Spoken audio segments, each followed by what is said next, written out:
In the spring of 1922, 6 people were murdered on a remote farm in Bavaria. Their bodies were found days later in a barn, stacked in a way that suggested the killer wanted them discovered. The case shocked Germany, inspired a century of speculation, and remains unsolved. The farm was called Hinterkaifeck. It sat on the edge of a dense forest, miles from the nearest village, connected to the world by a muddy track and a handful of neighbors who knew too much and too little at the same time. This is the story of what happened there, and the long silence that followed. The Gruber family ran Hinterkaifeck like a fortress. The patriarch, Andreas Gruber, was known in the area as harsh, controlling, and deeply suspicious of outsiders. He lived there with his wife, Kazilia, their adult daughter, Victoria, and Victoria's 2 children, 7-year-old Kazilia and 2-year-old Josef. A maid had quit in the fall of 1921, telling neighbors she believed the farmhouse was haunted. She reported footsteps in the attic, doors opening at night, and whispers in the dark. Few took her seriously. People in that part of Bavaria were used to strange stories, but she left anyway. In late March 1922, a new maid arrived, Maria Baumgartner. She came on the same day as the murders. A week before the killings, Andreas noticed something that unsettled him. Footprints in the snow, leading from the forest to the farm. But none leading back. He told neighbors about them. He told the local constable. He never called the police. He also mentioned a set of keys that had gone missing and strange noises in the attic. But he dismissed them as old wood and wind. Or he pretended to. On March 31st, a neighbor named Lorenz Schlittenbauer stopped by the farm. He was a local farmer, a widower, and, according to local gossip, the father of Victoria's youngest child, Josef. Their relationship was complicated, public, and full of tension. Schlittenbauer later claimed he didn't see Andreas that day. He didn't see Victoria. He didn't see anyone at all. That night, the farm went dark. The bodies were discovered on April the 4th. Schlittenbauer and 2 other neighbors went to the farm after several days of silence. The mail had piled up. The family had missed church. Josef's crying, which neighbors said they could sometimes hear across the fields, had stopped. They entered the barn first. There, in the hay, they found 4 bodies: Andreas, Kazilia, his wife, Victoria, and little Kazilia. The corpses were stacked, one on top of the other. Victoria was on top. Her hair had been torn out in clumps. One of the bodies was wrapped in a blanket. It was as if the killer had arranged them, or tried to cover them, or both. Inside the house they found Maria, the new maid, dead in her bed. She had been killed while she slept. In the crib, Josef was dead as well. The murder weapon was a mattock, a tool like a pickaxe used on farms. It was later found in the barn. There were no signs of forced entry. What made the case even stranger was what came after. The killer, whoever it was, stayed on the farm. Investigators found evidence that someone had eaten from the kitchen after the murders. The cattle had been fed, the fire had been kept burning. Neighbors reported seeing smoke from the chimney in the days after the family was already dead. Someone was living in the house with the bodies. That fact alone haunted the local police. But they struggled to build a timeline. The farm was trampled by neighbors and journalists before it was properly secured. Evidence was moved. Footprints were destroyed. The crime scene was contaminated beyond repair. And then, to make matters worse, the police took the victims' heads. In one of the strangest decisions in the history of the case, the Bavarian police ordered the victims' heads removed and sent to Munich for forensic examination. They hoped the autopsies would reveal the order of death or a clue to the weapon. The heads were never returned. No one knows what happened to them. They were lost in the chaos of the Weimar era, a grotesque footnote to an already disturbing story. The bodies were buried without them. The farm was demolished a few years later. Today, the location is marked by a small memorial stone in a field. No buildings remain. So who did it? The list of suspects is long, but none were charged. Schlittenbauer was always the primary suspect.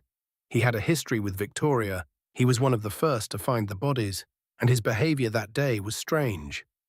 He reportedly entered the house alone and looked around with little fear, as if he already knew what he would find. He attempted to feed the cattle and handle the bodies, potentially destroying evidence. Some neighbors claimed he had motive. jealousy, financial disputes, anger over the child. But suspicion is not proof, and no direct evidence tied him to the crime. Other theories pointed to former soldiers drifting through Bavaria after World War I. The region was unstable, flooded with displaced men, and violent crime was rising. A stranger could have hidden in the attic, watching the family, waiting for a moment to strike. Another theory suggested it was a family member, an incestuous secret, a concealed pregnancy, a conflict that turned fatal. This was gossip more than evidence, but it lingered. The investigation itself only deepened the uncertainty. The crime scene was never secured. Neighbors walked through the barn and the house. Objects were moved. Bodies were handled. The police took photographs but lost track of crucial details, including the exact position of the victims when they were found. That chaos destroyed the timeline investigators most needed. In 2007, German police quietly reopened the case for a final review. Modern analysts combed through the surviving records, looking for DNA leads or overlooked patterns. They concluded the same thing. The evidence was too contaminated, the witness statements too late, and the trail too cold. A suspect might have been identified at the time, they said, but the opportunity was gone. Hinterkaifeck was a perfect storm of isolation, fear, and investigative failure. The case became less about a single killer and more about everything that went wrong after the murders, and how easily a crime can become unsolvable when the first few days are mishandled. Some historians believe the killer was someone the family knew, someone who could approach without suspicion. The Grubers were private but not invisible. They bought supplies, attended church, and were entangled in village disputes. A visitor could have walked onto the property without raising alarm, waited inside, and struck when the first victim came to the barn. Others point to the timing.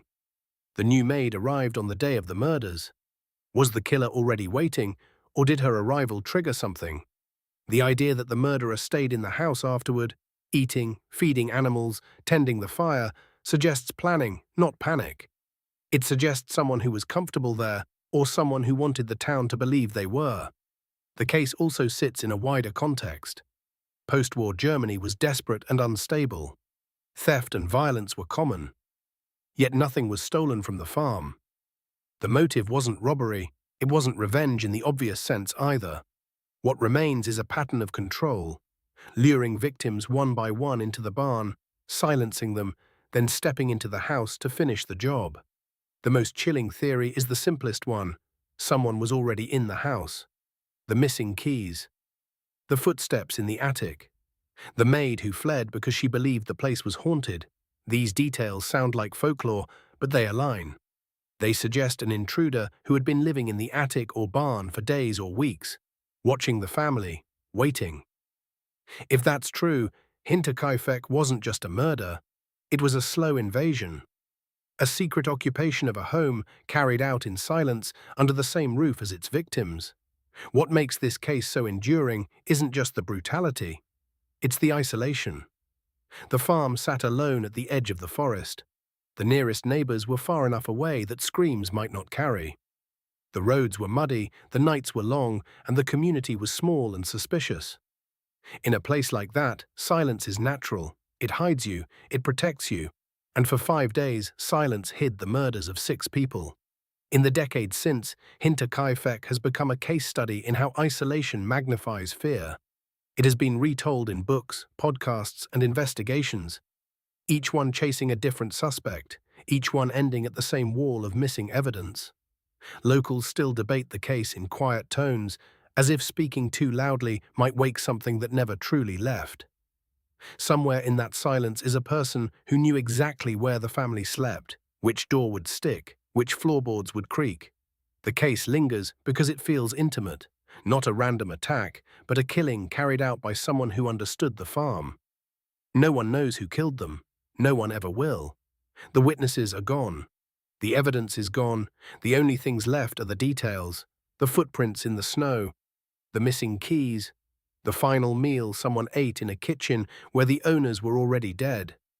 The case is a reminder that unsolved crimes are not just mysteries, they are gaps in history. They are wounds that never fully close. Hinterkaifeck remains one of those wounds. End.